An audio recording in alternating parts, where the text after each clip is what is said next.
Yun guys, magbubuhangin tayo.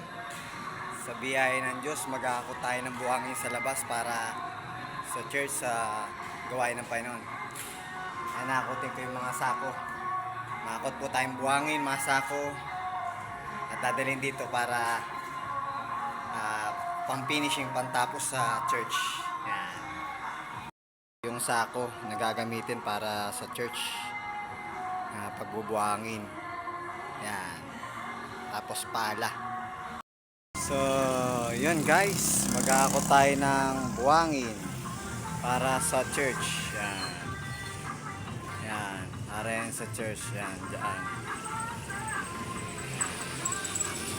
Para sa church. Yan. Buhangin. Buhangin tayo.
Oh, di ba?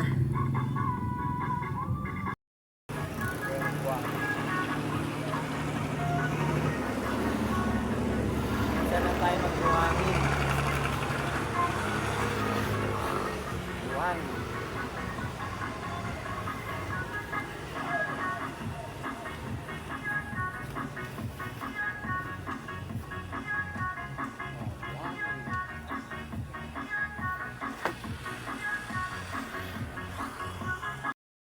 Nakaka-16 na tayo sa lakas na bigay ng Diyos.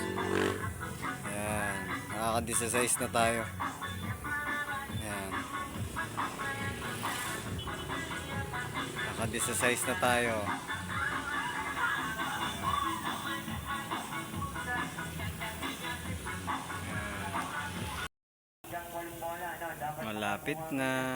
Malapit na matapos. Salamat sa lakas na bigay ng Diyos, sa mercy niya. Malapit na matapos mga guys. Yay!